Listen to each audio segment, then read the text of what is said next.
What's up everybody, Ripper Smash here. Ever dump a full T57 Heavy clip, get caught in the open, and all of a sudden you're dead? Ever get into a really good hull down spot with the Object 277, then wonder why you have to overexpose to get shots? Forget stats, forget win rate or WN8. This matchup comes down to one thing. Consistency versus impact. Welcome to the first installment of the Heavy Tank Showdown series. Today we're breaking down the T57 Heavy versus the Object 277, two tier 10 tanks with completely different playstyles. By the end of this video, you know exactly which tank you should be playing. The role of the T57 Heavy is a support heavy renowned for its devastating 1600 damage burst potential in a 4-round clip. The playstyle of the T57 is as a deadly assassin or finisher tank. It isn't an assault tank and isn't expected to absorb punishment. Its playstyle is to support heavier armored tanks and waiting for the enemy to expose themselves, become distracted, and then crippling or killing them. The keys to this tank are second line support. Let heavier tanks take the initial hits, and once enemies fire, quickly dump your clip into them and retreat to cover. Peekaboo with a twist. Instead of peeking and firing one shot, you are looking for situations where you can peek and fire 4 shots over 6 seconds. This requires patience and map awareness. Map awareness. Due to the lack of armor of the T57, getting caught out of position, say against a Type 5 Heavy, could be a death sentence. With the T57, you must plan your movements, shots, and reloads to be able to anticipate enemy opportunities. Ammo management. The T57 carries only 44 rounds total, meaning that every shot must count. The AP rounds have good penetration, but having premium rounds for dealing with super heavies is key at close range. The strengths of the T57 are exceptional burst damage. The ability to deal 1600 damage in 6 seconds is devastating and can change the outcome of most matches if used correctly. High DPM. This tank has a claim for some of the highest DPM among tier 10 heavy tanks thanks to its fast reload time for an autoloader at 22 to 25 seconds. Good gun depression. -8 degrees gun depression means that the T57 can utilize ridgelines and terrain features effectively. Trollish armor. Due to its angled hull and the shape of its turret, the T57 can occasionally bounce poorly aimed or snapped shots. The weaknesses of the T57 are vulnerable during reload. The longish magazine reload time leaves this tank completely defenseless for a period of time. This means that positioning is crucial. Unreliable armor. The armor profile of a T57 is poor for a heavy tank and isn't capable of withstanding consistent fire. The lower plate and large cheeks of the turrets are weak spots. Derpy gun handling. The gun can be inconsistent at longer ranges due to poor soft stats that require proximity to enemy tanks to ensure all shots hit. Prone to module damage. The turret design makes it susceptible to frequent module damage, including gun and ammo rack damage. The T57 is all about multiple clip damage. When it works, the tank feels unstoppable. The role of the Object 277 is a highly versatile heavy-medium hybrid, designed for rapid map control and aggressive yet calculated engagements. It emphasizes mobility and powerful firepower over raw armor. The Object 277 demands a more tactical playstyle and a solid understanding of map positioning, rewarding players who use its speed to create opportunities. This tank is played like a well-armed medium tank that can flex and act as a second-line heavy. The keys to this tank are: seize key positions early. Use its superior speed at 55 km an hour and power to weight ratio to reach crucial points on the map before most enemy tanks do, allowing your team to flex early for a positioning advantage. Hull down dominance. With the turret of the 277 being exceptionally strong, it is ideal to find strong positions where only the turret is exposed.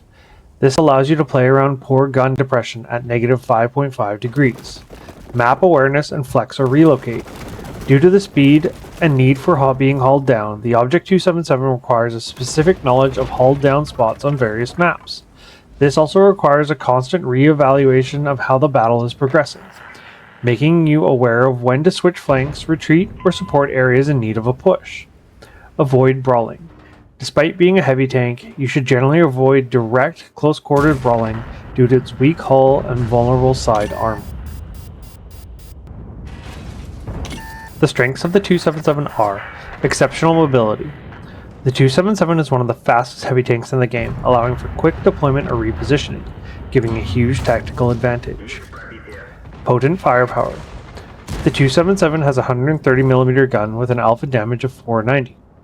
Additionally, the premium heat rounds have an excellent penetration of 340mm, making it effective against heavily armored enemies. Strong turret armor. The turret is basically impenetrable from the front, making it a hull-down machine. Good standard penetration.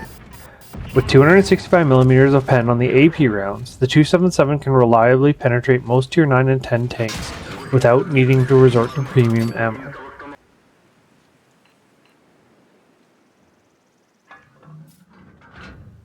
The weaknesses of the 277 are vulnerable hull armor. The hull, namely the lower plate, is a significant weak spot and easily penetrable. Poor gun depression. The negative 5.5 gun depression talked about earlier makes certain terrain hard to fight and defend from. The side armor. The side armor is relatively thin on a 277, making side scraping risky as it can be overmatched. Lackluster gun handling.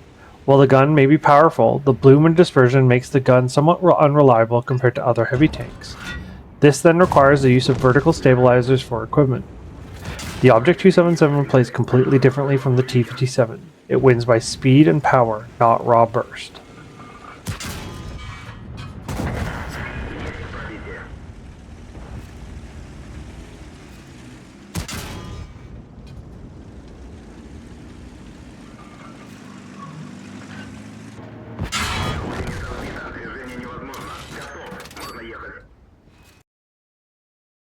Scenario 1. City or corner fights. Winner is the Object 277.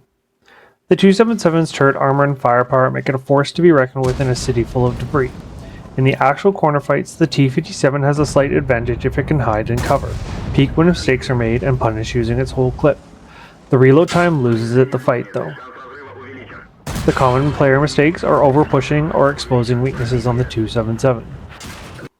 Scenario 2. Ridgelines and hauled down. Winner is the Object 277. This is literally what this tank is made for, but finding proper spots for every fight can be tricky. The common player mistakes are using ridge lines that require more gun depression or overexposing. Scenario 3. Push versus hold. Winner is the Object 277. With the speed and firepower of this tank, it easily helps with pushes as it can move and fire quickly. The common player mistakes are pushing into multiple heavy tanks and forcing brawling scenarios. Scenario 4. Endgame or low HP cleanup. Winner is the T57. As a support tank, the T57 clip and burst damage allows for finishing off low HP tanks easily when they become overwhelmed or out of place. The common player mistake is getting overzealous and getting caught on reload. Is the T57 forgiving or punishing? I think it is punishing due to the amount of awareness needed. It punishes bad timing on reloads and positioning. The common mistake, not taking into account the need for cover to reload. What separates good versus great players? Map awareness and knowing how to time peaks and proper reloads. It's not just about emptying your clip. You need to think about everything from load, aim, fire, and reload. This tank can be amazing when played right. Is the Object 277 forgiving or punishing? I think it is more forgiving due to its armor profile and the fact mistakes cost HP and not death. The common mistake is side scraping and not taking the tank's weak points into account. Why some players struggle. They think they can play the 277 like the IS-7 and brawl.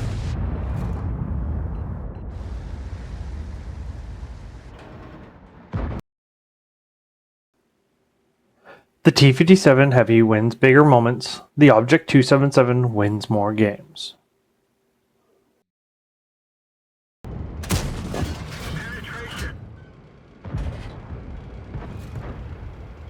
Play the T57 Heavy if you love burst damage, like to ambush enemies, and are able to consistently plan reloads.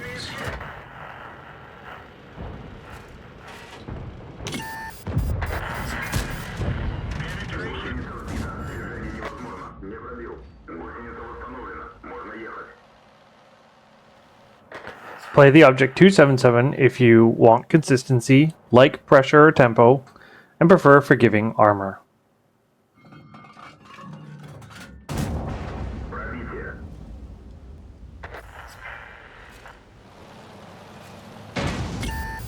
Which tank do you think wins this matchup, and why?